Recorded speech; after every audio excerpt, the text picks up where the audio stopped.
Good morning, good morning.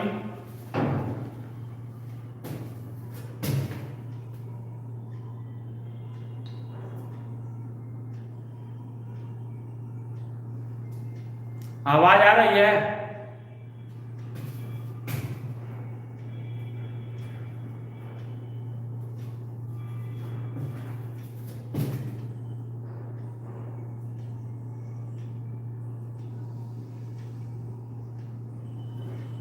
आप लोग को आवाज आ रही है?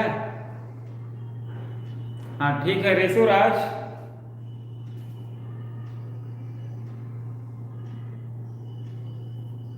ऋषुराज, नीतीश कुमार,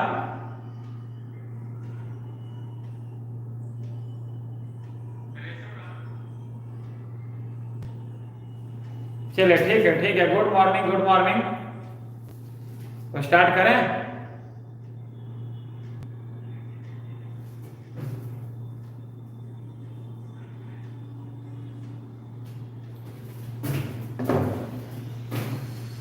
चलिए, बहुत अच्छा। Good morning. यादव निशा, नीतीश कुमार, हाँ, कोमल रानी, गुड बाय। बहुत अच्छा, बहुत अच्छा। सुजल कुमार, ठीक है सुजल भाई।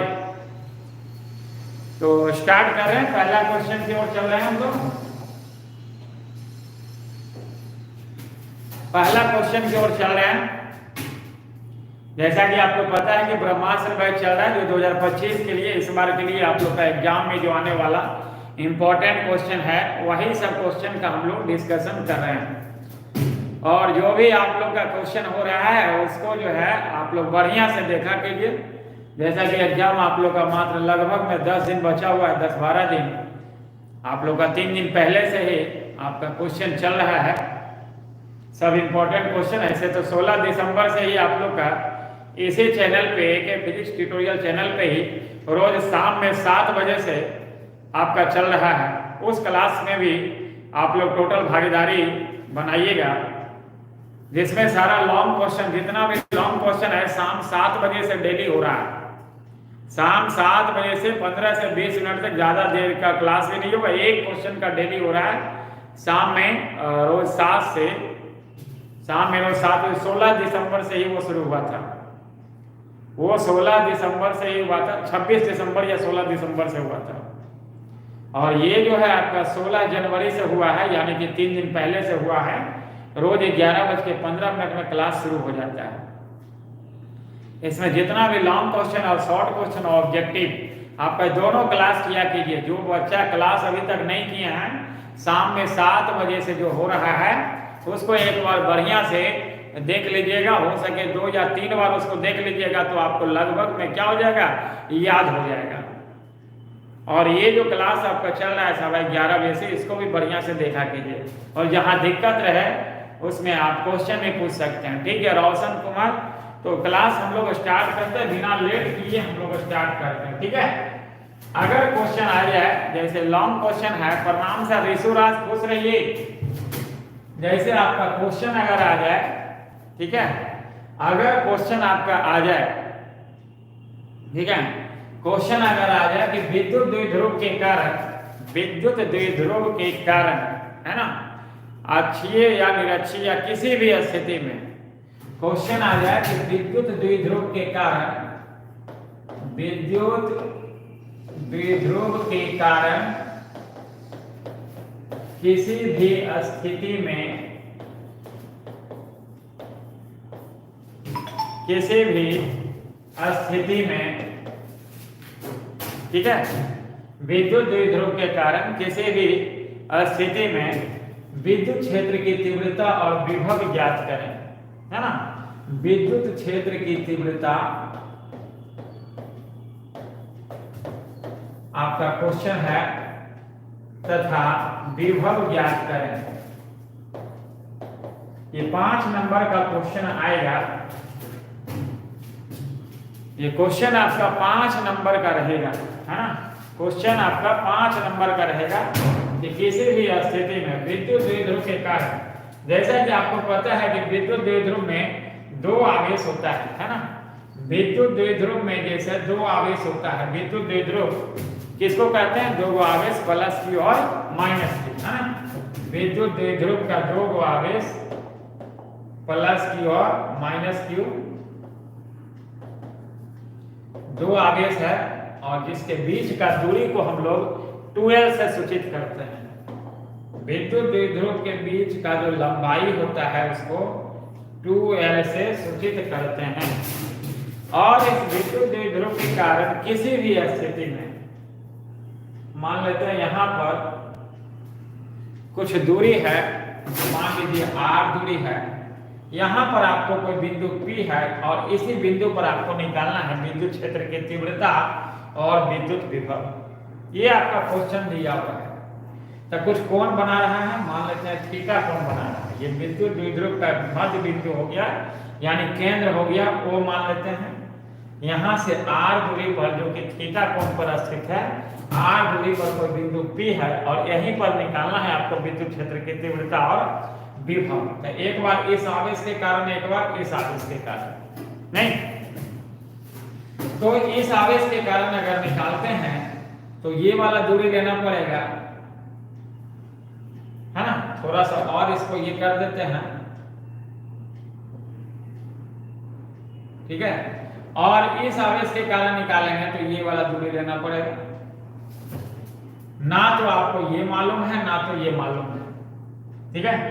तो हम लोग क्या करते हैं कि इसको थोड़ा सा आप आगे बढ़ा दीजिए, इसको आप आगे बढ़ा दीजिएगा और यहाँ से एक लंब डाल देते हैं। ये वाला दूरी के जगह पर ये वाला दूरी लेंगे। उसी तरह से ये वाला दूरी जो है के जगह पर यहाँ से एक लंब डाल दीजिएगा, तो ये वाला दूरी के जगह पर ये वाला दूरी लेंगे। यहाँ पर कुछ बिंदु मान लेते हैं, C और D मान लीजिए, यहाँ पर C मान लीजिए, यहाँ D मान लीजिए, इसको A मान लीजिए, इसको B मान लीजिए। फिर से देख लीजिएगा थोड़ा बढ़िया से, ठीक है। दो गो आवेश है, एक माइनस Q और एक प्लस Q, दो बिंदु है A और B। ये दोनों आवेश के कारण यहाँ पर निकालना बिंदु P पर विद्युत क्षेत्र की तीव्रता और विभव। हम लोग अभी विभव निकाल रहे हैं। तो एक बार इस आवेश के कारण निकालेंगे तो ये वाला दूरी लेना पड़ेगा, एक बार ये आवेश के कारण निकालेंगे तो ये दूरी लेना पड़ेगा, ठीक है। तो दूरी क्या है? मध्य बिंदु से कितना दूरी बिंदु P का है? r दूरी है। बिंदु P का दूरी बिंदु O से, यानी कि विद्युत द्विध्रुव के मध्य बिंदु से कितना दूरी है? r दूरी है। द्विध्रुव का लंबाई हम लोग कितना माने हैं? 2l माने, ठीक है। तो हम लोग जो है देखिए स्पीड से चल रहे हैं क्योंकि टाइम बहुत कम है, बहुत कम समय हम लोग को बचा हुआ है। तो इस आवेश के कारण निकालने के लिए क्या करते हैं? यहाँ से एक लंब डाल लेते हैं, यहाँ से एक लंब डाल लेते हैं, ठीक है। और ई आवेश के कारण निकालना है, तो ये दूरी के जगह पर ये वाला दूरी लेंगे, इसको C माने हैं और इसको जो है हम लोग D मान रहे हैं। यानी PB के जगह पर लेंगे PD, ठीक है। PB के जगह पर लेंगे PD, ठीक है। PB के जगह लेंगे क्या? PD। और AP के जगह पर लेंगे PC, AP के जगह पर लेंगे PC। फिर से देख लीजिएगा, यहां से देखिए ये थोड़ा आगे बढ़ा के यहां से एक लंब डाला गया है। तो ये वाला जो AP है, AP के जगह पर क्या लेंगे? PC। और PC बराबर आप लिख सकते हैं OP और प्लस OC, तो ये टोटल आ जाएगा। PC बराबर हो जाएगा OP प्लस OC, PC बराबर हो जाएगा AP बराबर PC और PC की जगह लिख देंगे OP प्लस क्या हो जाएगा? OC। अब OP बराबर क्या है? R, नहीं ये हो गया L, पूरा लंबाई 2l, तो आधा L, ये आधा L से इधर इसका इधर का कंपोनेंट हो जाएगा L cos थीटा। ये थीटा तो ये भी थीटा, एकांतर होना, जिधर थीटा उधर cos थीटा, तो आधा L है। पूरा लंबाई आपका 2l हो गया था, ये L है, तो L का ये वाला कंपोनेंट हो गया L cos थीटा, यानी OC की जगह क्या है?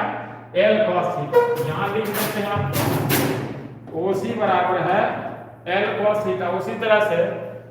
उसी तरह से आपका ये भी हो गया OD बराबर भी क्या हो गया? L cos theta. OC लीजिए चाहे OD लीजिए, दोनों क्या हो जाएगा? एल कॉस थीटा हो जाएगा। तो R plus L cos theta हो जाएगा और इसमें देखिएगा पीवी की जगह लेंगे क्या, पीडी, पीवी की जगह लेंगे पीडी। अब पीडी निकालने के लिए क्या करेंगे, ओपी माइनस ओडी, ओ से लेके पी तक का दूरी में से घटा देंगे, ये बोला तो बचेगा ना, तो OP minus OD, OP minus OD यानी कि R minus L cos theta, ये हो गया। अब क्या है कि एक बार ई आवेश के कारण एक बार इस आवेश के कारण विभव निकाल लेते हैं बिंदु P पर, बिंदु P पर है ना, बिंदु P पर परिणामी विभव,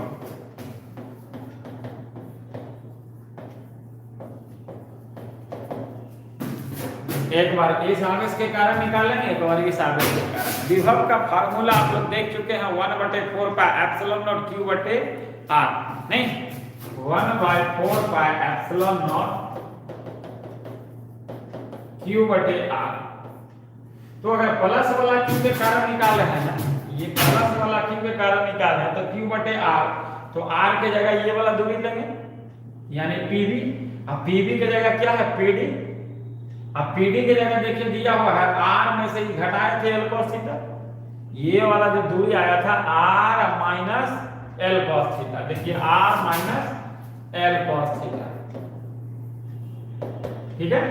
उसके बाद फिर इसके कारण निकालेंगे माइनस वाला के कारण 1/4 पाई एप्सिलॉन नॉट Q बटे R, तो जब माइनस वाला आवेश के कारण निकालेंगे तो ये दूरी लेंगे, ये दूरी के जगह पर ये दूरी लेना पड़ेगा यानी R plus L cos theta, R plus L cos theta, ठीक है।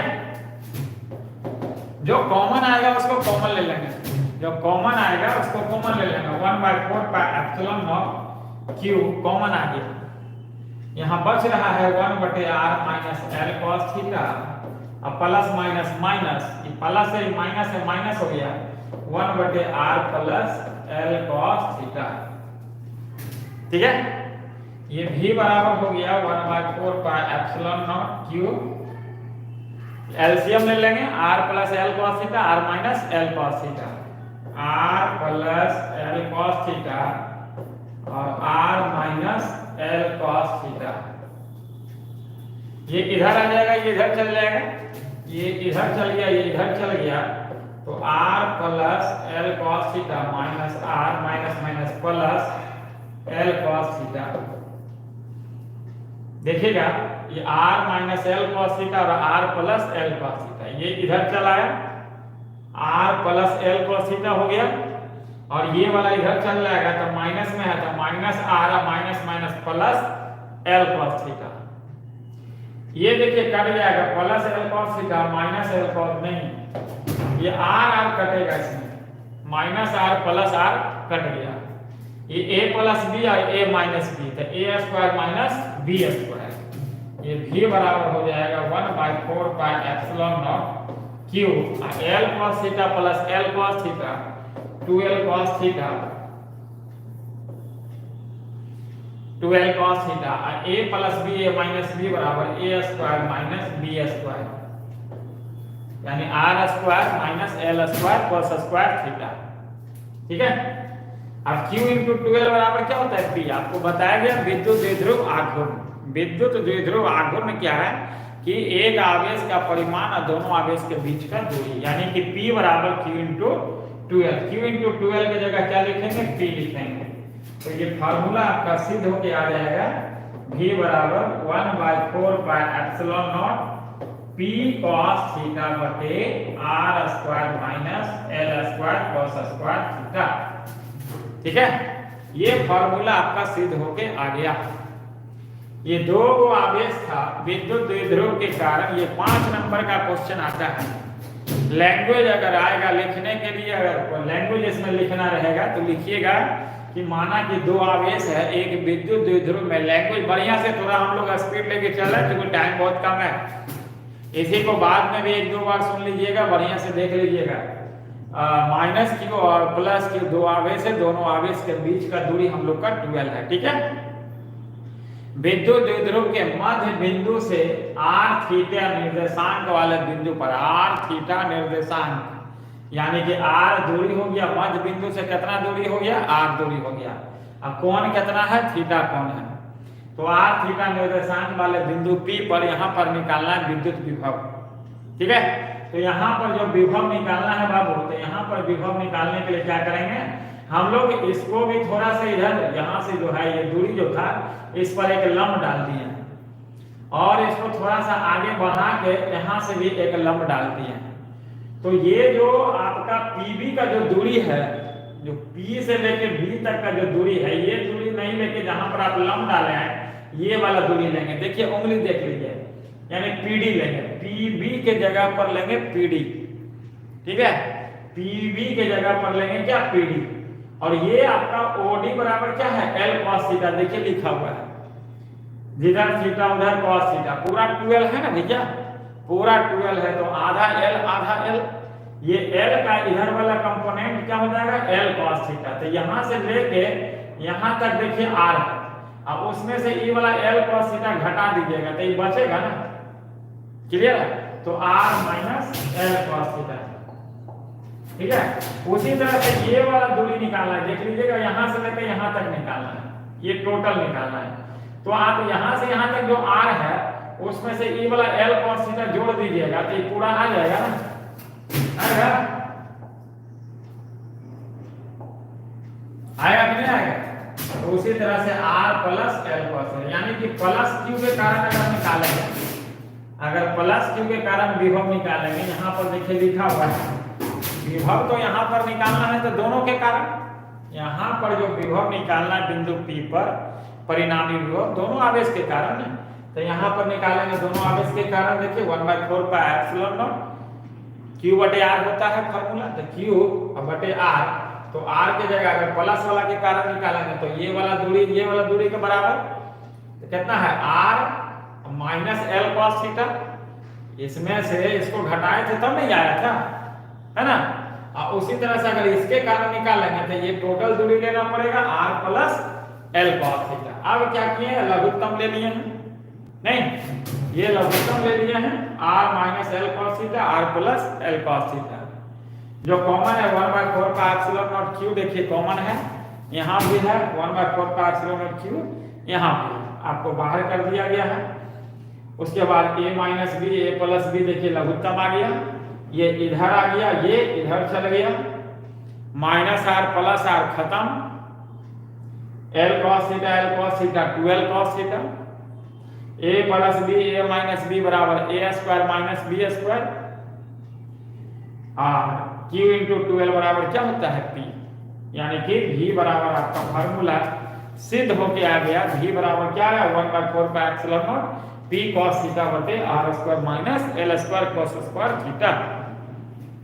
अगर R की तुलना में छोटा विद्युत द्विध्रुव है, अगर विद्युत द्विध्रुव बहुत छोटा है तो R की तुलना में L का मान क्या बहुत कम होगा, तो L का मान बहुत कम होगा तो L square cos square theta क्या होगा, खत्म हो जाएगा। छोटे विद्युत द्विध्रुव के कारण तो V बराबर जो हो जाएगा, छोटा विद्युत द्विध्रुव के कारण तो V बराबर हो जाएगा 1/4 pi epsilon naught P cos theta. अब बटे ये L square cos square theta का कंपोनेंट क्या लगभग में 0 हो जाएगा, तो बचेगा R स्क्वायर। आप यहाँ तक भी छोड़ सकते हैं, यहाँ तक भी ला सकते हैं, L square cos square theta का मान आप 0 कर सकते हैं, कहीं कोई दिक्कत, क्लियर है। ये आपका विद्युत विभव आ गया है ना, ये आपका आ गया विद्युत विभव। अगर मान लिया जाए क्वेश्चन आ जाए ऐसे विद्युत विभव विद्युत द्विध्रुव के कारण, अगर ये क्वेश्चन आ जाए कि विद्युत द्विध्रुव के कारण, क्वेश्चन अगर आ जाए कि विद्युत द्विध्रुव के कारण क्या विद्युत क्षेत्र की तीव्रता निकालें, किसी बिंदु पर विद्युत क्षेत्र की तीव्रता निकालें, है ना, तो वही फॉर्मूला फिगर बनाना है। उसी तरह से फिगर बनाना है आपको, एक विद्युत द्विध्रुव ले लेना है, एक विद्युत द्विध्रुव ले लेना है, नहीं तो विद्युत द्विध्रुव में दो आवेश होता है, प्लस Q और माइनस Q, प्लस क्यू और माइनस क्यू, दो आवेश होता है। और मध्य बिंदु से आपको दूरी लेना है, मध्य बिंदु से आपको यहाँ पर कुछ कोण बना लीजिए, कुछ दूरी ले लीजिए r, ये मध्य बिंदु हो गया, O हो गया, जिसका लंबाई क्या है 12 है, लंबाई लिखने की कोई जरूरत नहीं है। हाँ, रितेश कुमार, रिडोक्स भाई, रोबोक्स भाई, सत्या विकास यादव, सभी को गुड मॉर्निंग। ये दूसरा क्वेश्चन हम लोग चल रहे हैं अभी। तो विद्युत द्विध्रुव है जिसमें आवेश, दो आवेश है। देखिए गुड मॉर्निंग कहेंगे तो टाइम क्या होगा कि लेट होगा और समय बहुत कम है। हाँ ठीक है बाबू, सभी को गुड मॉर्निंग, सभी को गुड मॉर्निंग। रितेश साहू, रोबोक भाई, सत्या विकास यादव, ऋषु राज, सभी को गुड मॉर्निंग। तो दो आवेश है माइनस क्यू और प्लस क्यू, ठीक है। विद्युत द्विध्रुव में दो आवेश प्लस क्यू और माइनस क्यू, बीच का लंबाई 12। तो आपको वही आर थीटा निर्देशांक वाले बिंदु, यहाँ पर बिंदु है, यहाँ पर P है और यहीं पर निकालना है आपको विद्युत क्षेत्र की तीव्रता। यहीं पर आपको निकालना है विद्युत क्षेत्र की तीव्रता, यही बिंदु P पर, ठीक है। आर थीटा निर्देशांक वाले बिंदु P पर आपको निकालना है विद्युत क्षेत्र की तीव्रता, ठीक है। Rajiv Kumar 789 good morning. तो यहाँ पर एक बार इस आवेश के कारण निकालेंगे, एक बार इस आवेश के कारण निकाल लेंगे, ठीक है। ये दोनों आवेश के कारण यहाँ पर निकाल लेंगे विद्युत क्षेत्र की तीव्रता। तो इसके कारण निकालिएगा तो इसके कारण जो दिशा होगा इधर हो जाएगा, हाँ इसके कारण जो दिशा होगा ये इधर होगा। इसके कारण एक अक्षीय स्थिति और एक निरक्षीय स्थिति, और ये दोनों का जो है परपेंडिकुलर आ जाएगा परिणामी, है ना। तो आप जो है डायरेक्ट भी बना सकते हैं, लॉन्ग में भी बना सकते हैं। एक डायरेक्ट बना सकते हैं कि अक्षीय स्थिति वाला जो होगा, नहीं ये अक्षीय स्थिति वाला जो हो गया, अक्षीय शॉर्टकट में बना देते हैं, क्योंकि लॉन्ग में उसका भी आप कर सकते हैं। एक तरह से और बता देंगे, अक्षीय वाला जो हो गया 1/4πε0 2p बटे होता है क्या r3, और निरक्षीय वाला जो होता है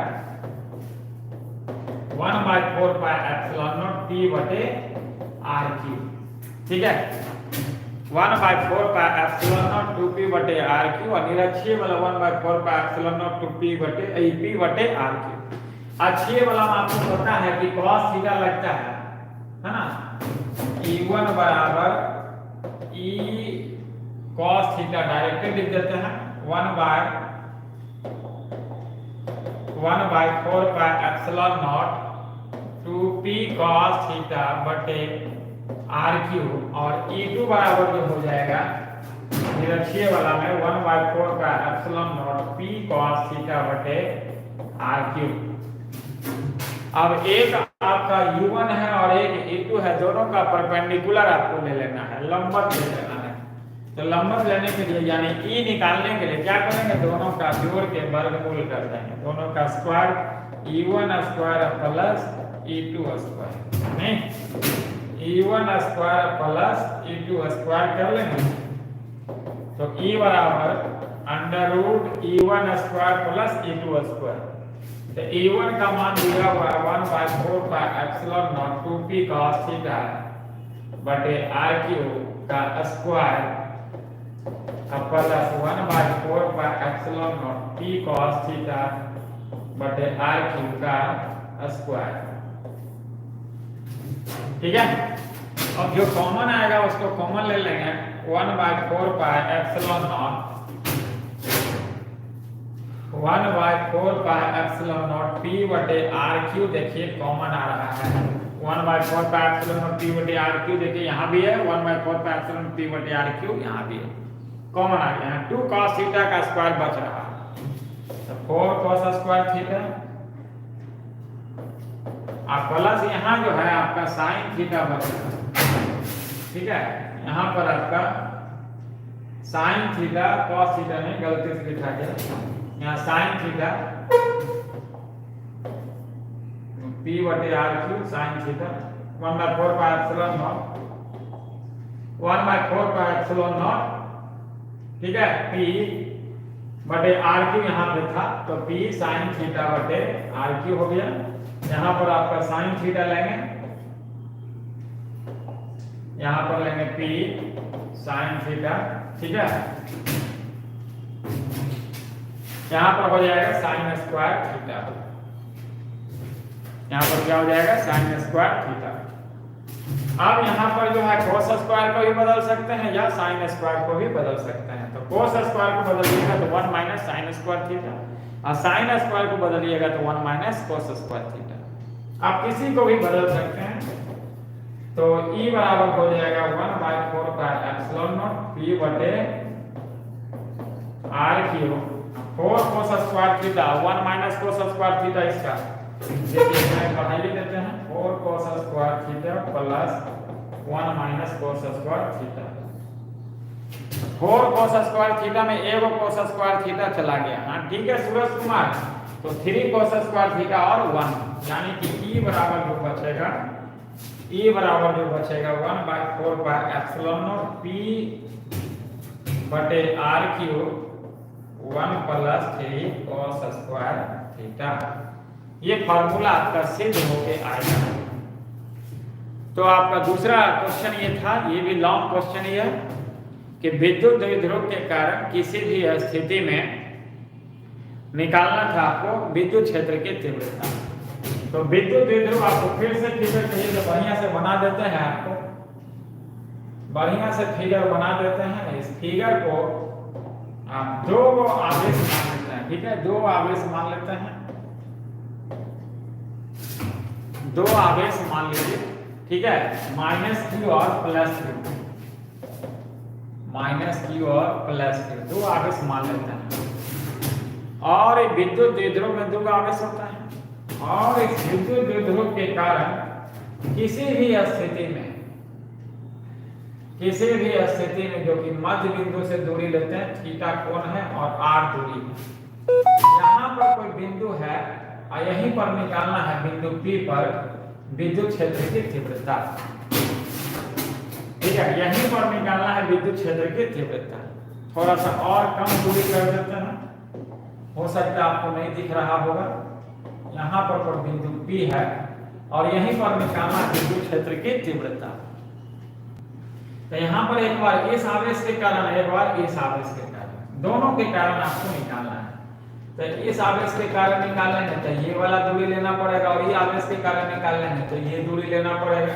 ना तो ये दूरी मालूम है और ना तो ये दूरी मालूम है। तो इसके लिए क्या करते हैं, दूरी नहीं मालूम है तो इसके लिए क्या करते हैं, यहाँ से भी एक लंब डाल लेते हैं और इसको थोड़ा सा आगे बढ़ा के यहाँ से भी एक लंब डाल लेते हैं, ठीक है। ये वाला दूरी मालूम नहीं है, ये वाला भी दूरी मालूम नहीं है, तो इसके लिए इसको थोड़ा सा आगे बढ़ा के यहाँ से लंब डालते हैं और यहाँ से भी आप एक लंब डालते हैं। ये बिंदु A मान लीजिए, यहाँ बिंदु B मान लीजिए, यहाँ बिंदु C मान लीजिए, यहाँ बिंदु D मान लीजिए। क्लियर है? अब जो है क्या करते हैं हम लोग, एक बार इस आवेश के कारण विभव निकाल लेते हैं, ये तीव्रता निकाल लेते हैं, एक बार इस आवेश के कारण तीव्रता निकाल लेते हैं। तो इसके कारण तीव्रता निकालिएगा तो ये जो होगा ये इधर हो गया, और इसके कारण निकालिएगा तो ये इधर हो गया। एक E1 मान लेते हैं और एक E2 मान लेते हैं। ये कुछ कोण बना रहा है, थीटा कोण बना रहा है, और दोनों का परिणामी सदिश जो है, परिणामी तीव्रता ये हो गया, ये परिणामी तीव्रता हो गया। तो एक अक्षीय वाला लगेगा और एक निरक्षीय वाला लगेगा। 1/4 पाई अक्षीय स्थिति में आपको सिद्ध करके बताया गया है 1/4 पाई एप्सिलॉन और 2p बटे r क्यूब। इसमें cos थीटा लगा देंगे क्योंकि अक्षीय वाला है, और दूसरा है निरक्षीय वाला, उसमें sin थीटा लगा देंगे। ये दोनों का परिणामी निकालना है तो इसका स्क्वायर प्लस इसको स्क्वायर का रूट करके ये आपको निकाल लिया गया है। इसको दूसरे तरह से भी कर सकते हैं, तो आपका विद्युत क्षेत्र की तीव्रता भी निकल गया और आपका ये विभव भी निकल गया है ना। कहीं कोई दिक्कत है? कहीं कोई दिक्कत है तो बोलिएगा। अगला क्वेश्चन चले। दो लॉन्ग क्वेश्चन हो चुका है। तीसरा लॉन्ग क्वेश्चन देखिए, हाइगेंस के सिद्धांत के आधार पर प्रकाश के परावर्तन और अपवर्तन का व्याख्या करें। अगर क्वेश्चन आ जाए कि हाइगेंस के सिद्धांत के आधार पर, Suraj Kumar, Ritesh Kumar, good morning, good morning. Mandal ji ठीक है बाबू, बोर्ड पे देखो, बहुत ही इंपॉर्टेंट क्वेश्चन है। हाइगेंस के सिद्धांत के आधार पर प्रकाश के परावर्तन का व्याख्या। सबसे पहले आप देख लीजिए परावर्तन का व्याख्या हाइगेंस के सिद्धांत के आधार पर। तो एक परावर्तक पृष्ठ मान लेते हैं, ये जो है एक परावर्तक पृष्ठ है। परावर्तक पृष्ठ उसको कहते हैं जिससे प्रकाश का परावर्तन होता है। मान लीजिए एक्स वाई एक परावर्तक पृष्ठ है और इस पर एक तरंगाग्र ए बी मान लेते हैं तिरछा आपतित होता है। एक तरंगाग्र ए बी तिरछा आपतित होता है जो कि t बराबर 0 समय में सबसे पहले ये जो पृष्ठ है परावर्तक पृष्ठ उसका बिंदु A को स्पर्श करता है। धीरे धीरे ये तरंगाग्र आगे की ओर बढ़ेगा, धीरे धीरे तरंगाग्र आगे की ओर बढ़ेगा और इस बिंदु B को बिंदु A डैश तक पहुंचने में मान लेते हैं t समय लगता है। ये जो तरंगाग्र AB था सबसे पहले t बराबर 0 समय में बिंदु A पर स्पर्श किया, धीरे धीरे तरंगाग्र आगे की ओर बढ़ा जिसमें बिंदु B को बिंदु A डैश तक पहुंचने में t समय लगा और v वेग से चला। तो BA डैश बराबर हो गया VT। नहीं, ये दूरी हो गया, दूरी बराबर चाल गुने समय। दूरी बराबर क्या? चाल गुने समय। तो चाल हम लोग का v है और समय क्या है t। कोई दिक्कत? तो दूरी बराबर चाल गुने समय हो गया। अब जैसे जैसे ये तरंगाग्र आगे की ओर बढ़ेगा, वो जब आगे बढ़ेगा तो बिंदु A और A डैश के बीच सब बिंदु से वो क्या होगा? टकराते जाएगा। जैसे जैसे तरंगाग्र आगे के तरंगाग्र AB जो है आगे बढ़ेगा, तरंगाग्र AB जैसे जैसे आगे बढ़ेगा A और A डैश के बीच सब बिंदु से वो क्या होगा? टकराते हुए जाएगा। और जब टकराते हुए जाएगा तो सबसे पहले कहां से टकराएगा? बिंदु A से। और जिससे टकराएगा उससे कौन सी एक नई तरंगिकाएं निकलेगा। आपको बताया गया हाइगेंस का द्वितीयक तरंगिकाओं का सिद्धांत कि जब तरंगाग्र आगे बढ़ता है तो सब कण से टकराएगा, कण भी एक नया तरंग स्रोत के जैसा व्यवहार करता है और नया तरंग स्रोत के जैसा व्यवहार करेगा तो जिससे कौन सी तरंगिकाएं निकलेगा? द्वितीयक तरंगिकाएं। तो सबसे पहले वो कहां से टकराया था? बिंदु A से। तो द्वितीयक तरंगिका भी सबसे पहले कहां से निकलेगा? बिंदु A से ही निकलेगा। तो द्वितीयक तरंगिका जो A से निकला है, मान लीजिए कि B डैश तक उतने समय में पहुंचता है। A से बिंदु A से निकलने वाले द्वितीयक तरंगिका बिंदु B डैश तक उतने ही समय में पहुंचता है जितना कि B को A डैश तक पहुंचने में लगा था। मान लेते हैं t समय लगा, ठीक है। तो AB डैश बराबर भी हो गया आपका क्या? VT। AB डैश बराबर क्या हो गया? VT। अब क्या किए? A को केंद्र मानकर AB डैश त्रिज्या का वो बोलिए चाप खींच लें। AB डैश त्रिज्या का बोलिए क्या करेंगे? चाप खींच लें। इस चाप को पृष्ठ के बिंदु A डैश से स्पर्श करा देते हैं। तो हम देखते हैं कि बिंदु A और A डैश के बीच जितना द्वितीयक तरंगिका निकलेगा सब A डैश B डैश को क्या करता है? स्पर्श करता है।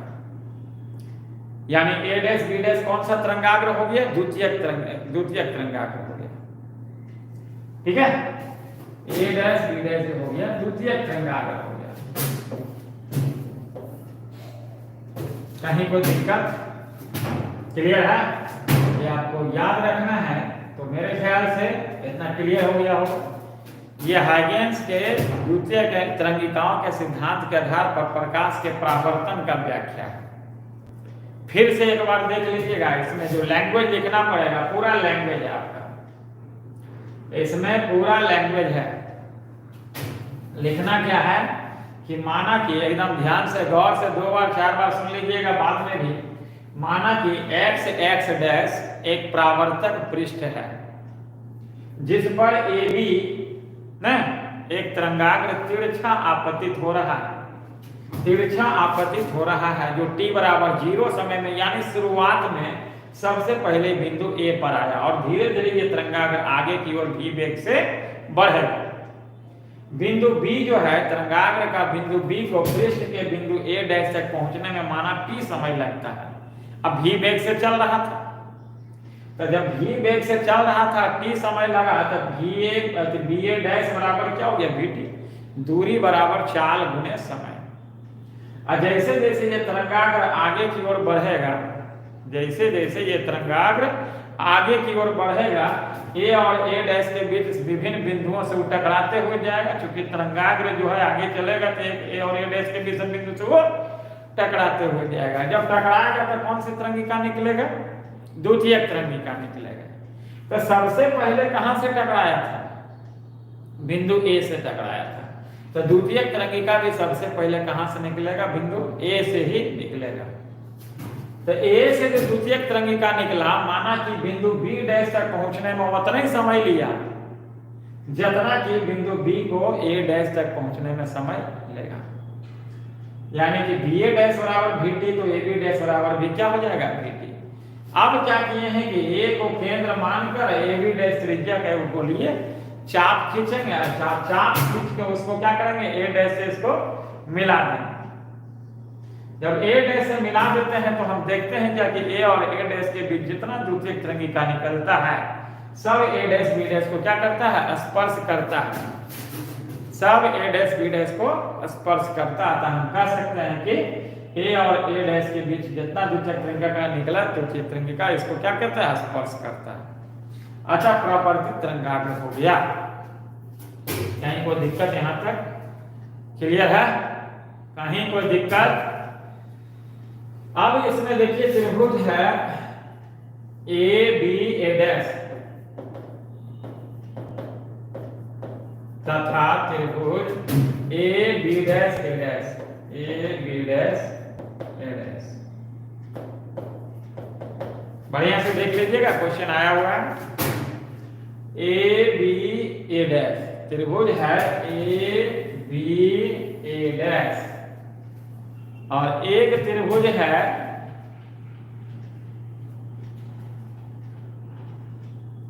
सूरज कुमार, त्रिभुज है AB डैश A डैश।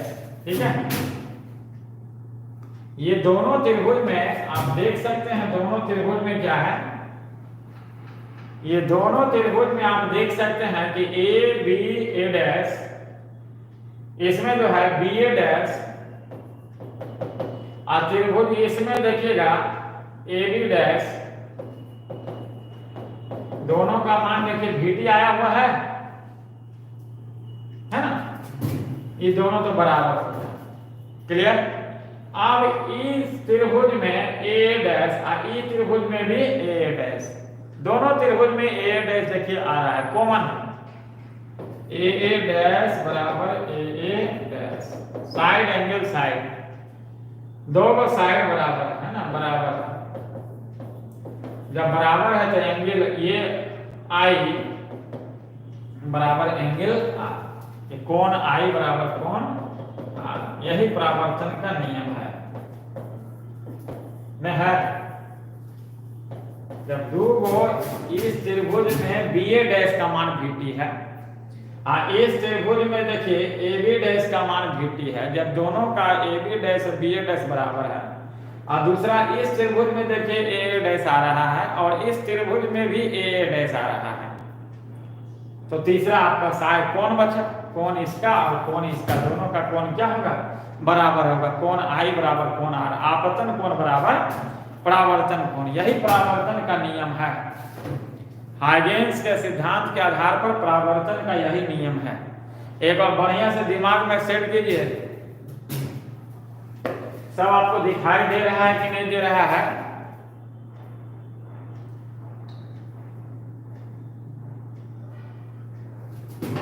कहीं कोई दिक्कत है तो बोलिएगा।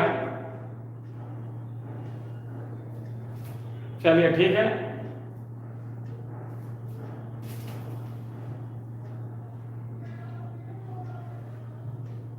कोई दिक्कत है तो बोलिए।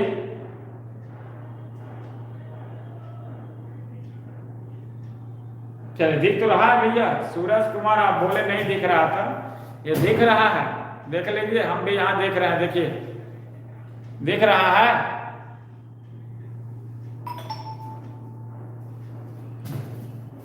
दिख रहा है बाबू। चलिए ठीक है।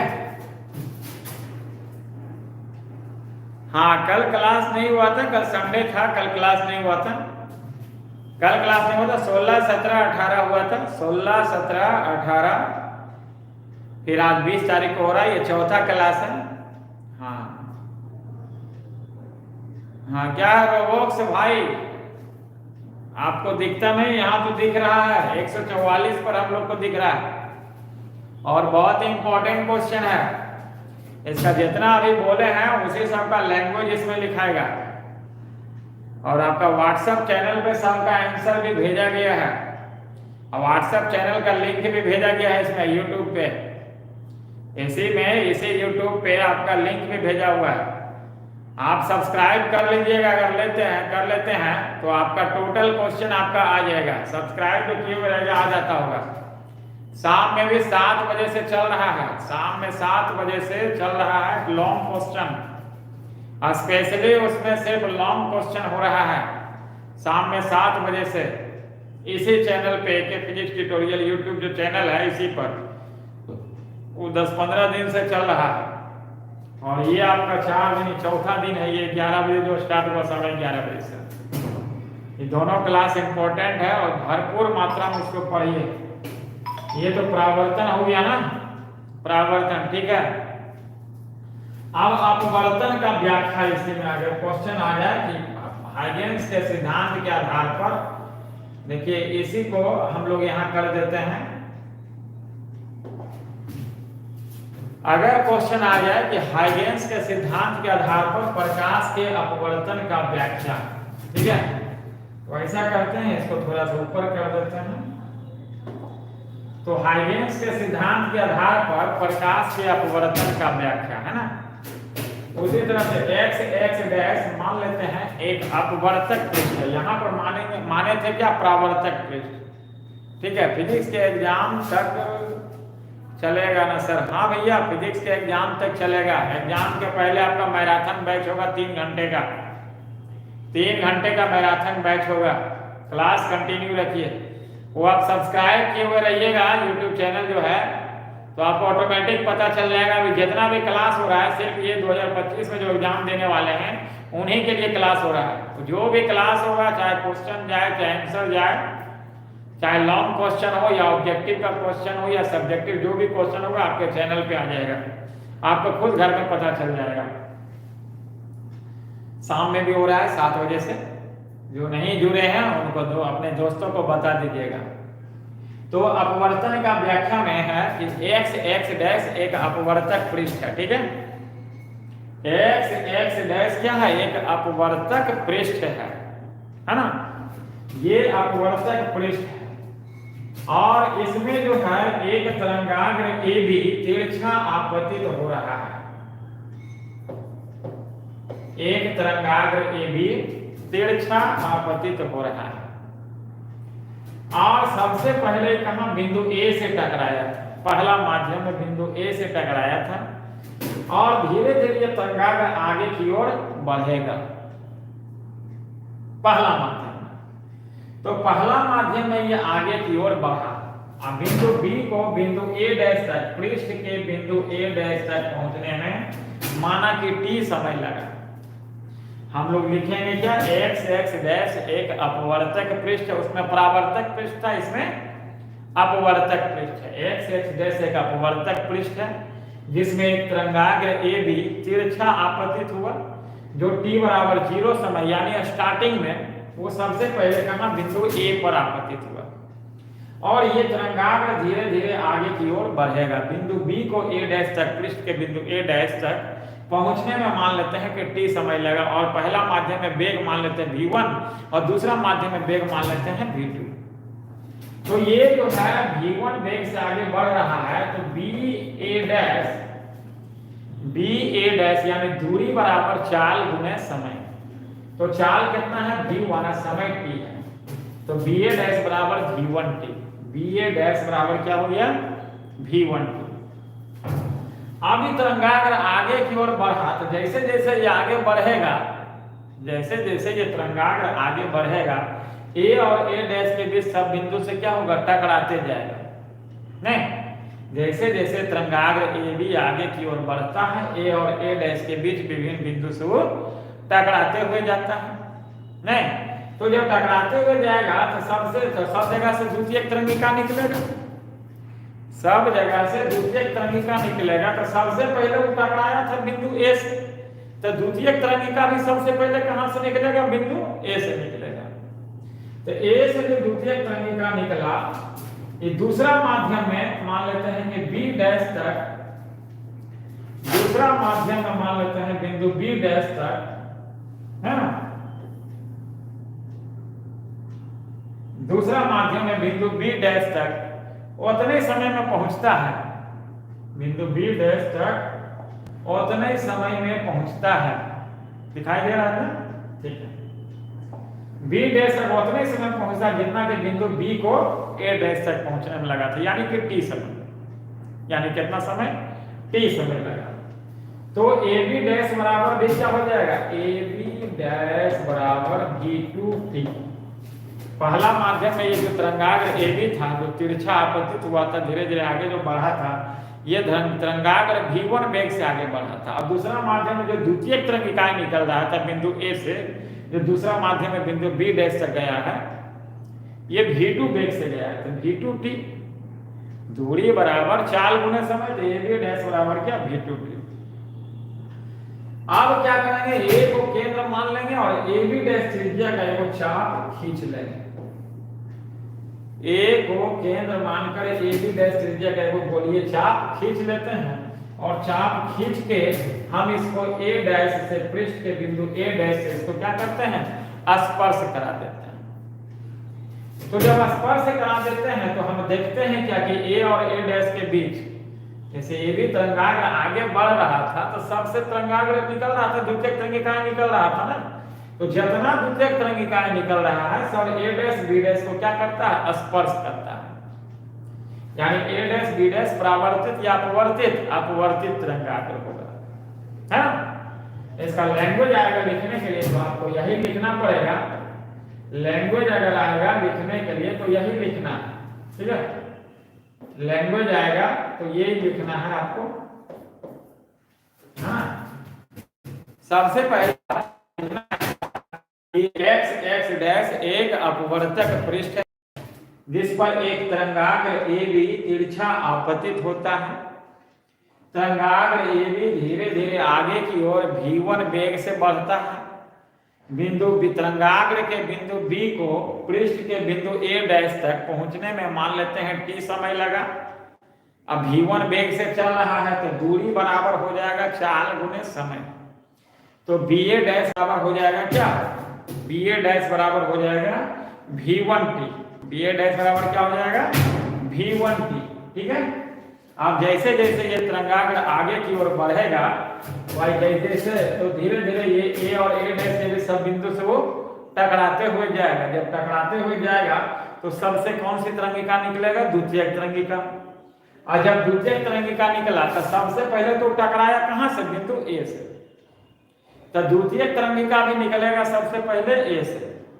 अब ए से जो द्वितीयक तरंगिका निकला बिंदु बी डैश तक उतने समय में पहुंचा जितना समय में वो वहां तक पहुंचा था, यानी टी समय, लेकिन v2 वेग से। तो ए बी डैश बराबर क्या हो गया, v2t। ए बी डैश बराबर हो गया v2t। अब इसमें जो है कैलकुलेशन आप देख लीजिए, त्रिभुज ए बी ए डैश में साइन आई बराबर, साइन थीटा बराबर होता है लंब बटे कर्ण, साइन आई बराबर बी ए डैश अब बटे ए डैश, अब बी ए डैश का मान V1t अब बटे ए डैश आ गया, ठीक है। उसी तरह से त्रिभुज A B dash A dash, A B dash A dash में साइन आर बराबर लंब बटे कर्म, उसमें भी बी डैश अब बटे ए डैश, तो साइन आई बटे साइन आर अगर करते हैं, साइन आई बटे साइन आर अगर करते हैं तो साइन आई बटे साइन आर बराबर V1t, तो ए डैश देखिए कट जाएगा, लिख ही देते हैं V1t बटे ए डैश अब बटे ए बी डैश, अच्छा ए बी डैश का मान देखिए यहाँ दिया हुआ है V2t बटे ए डैश, ठीक है। तो ए V2t बटे ए डैश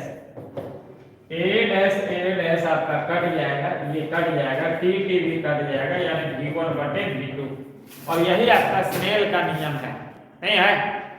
स्नेल का नियम यही है कि साइन आई बटे साइन आर बराबर V1 बटे V2, जो कि एक नियतांक होता है, किसी निश्चित माध्यम के लिए क्या होता है, एक नियतांक होता है, यही स्नेल का नियम है। इतने आपको सिद्ध करना था, ठीक है।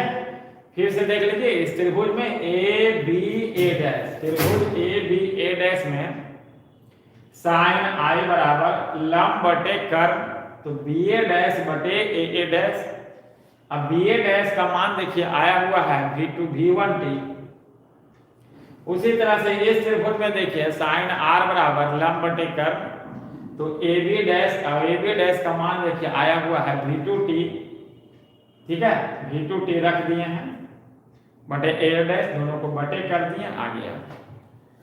ये आपका परावर्तन और अपवर्तन का व्याख्या आपका हो गया। क्वेश्चन अगर आ जाए कि हाइगेंस के सिद्धांत आधार पर परावर्तन का व्याख्या करें या अपवर्तन का व्याख्या करें, दोनों क्वेश्चन इसमें आपका हो गया। तो अभी तक में 4 क्वेश्चन आपका हो चुका है। अगर किसी तरह का दिक्कत है तो पूछिएगा। इस तरह से देखिए, पहला जो हुआ था विद्युत विभव, ठीक है, और विद्युत क्षेत्र की तीव्रता, ये हो गया आपका। कहीं कोई दिक्कत है तो बोलिए। विद्युत क्षेत्र की तीव्रता भी हो गया, उसके बाद परावर्तन और अपवर्तन का व्याख्या हो गया। हाइगेंस के सिद्धांत के आधार पर परावर्तन और अपवर्तन का व्याख्या, है ना? क्लियर है? अगर व्यतिकरण पूछा जाए कि प्रकाश का व्यतिकरण या तरंग का व्यतिकरण,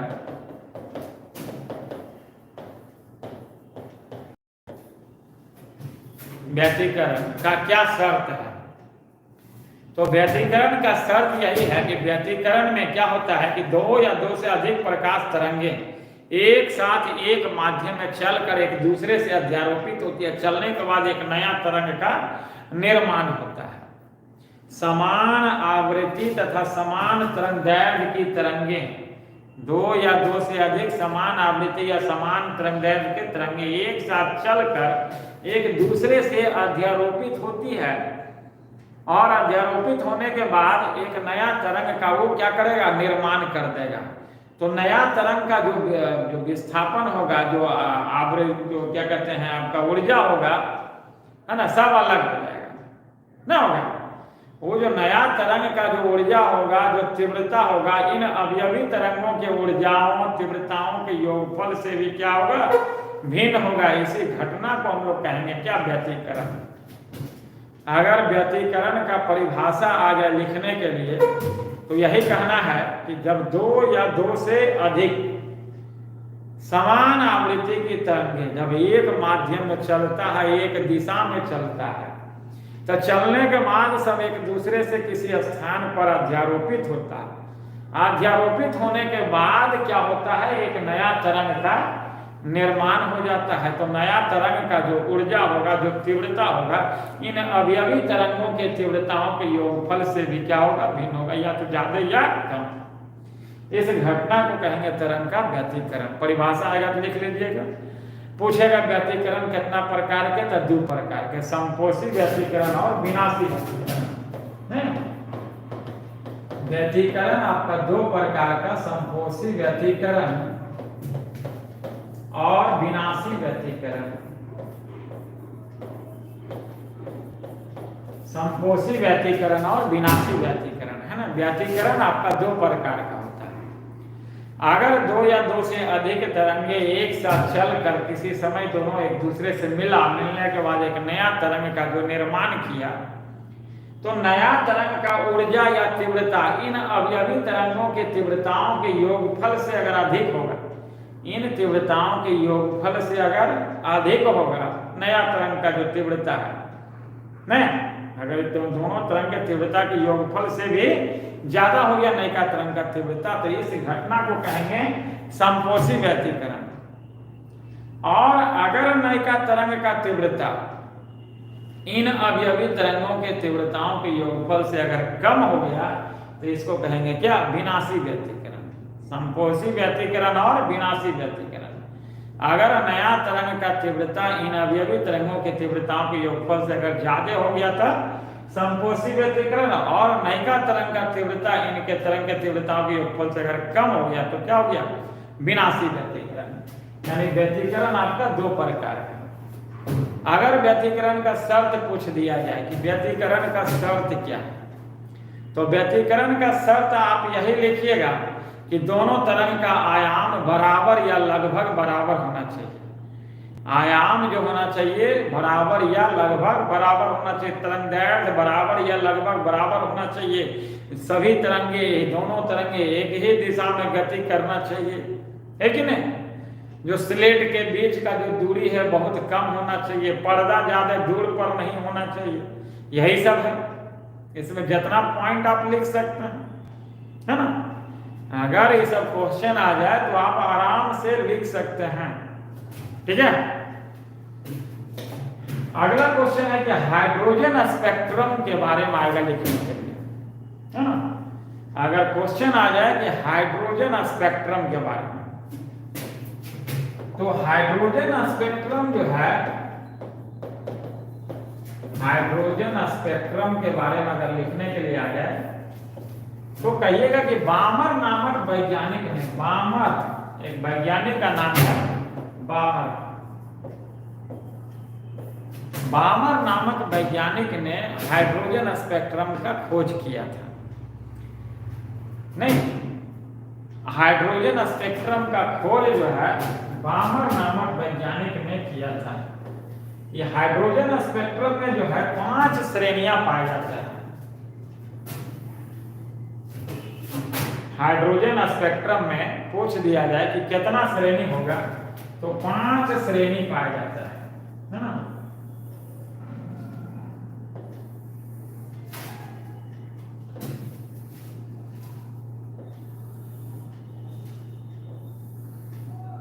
ठीक है, 5 श्रेणियां पाया जाता है। n बराबर 1 2 3 4 5।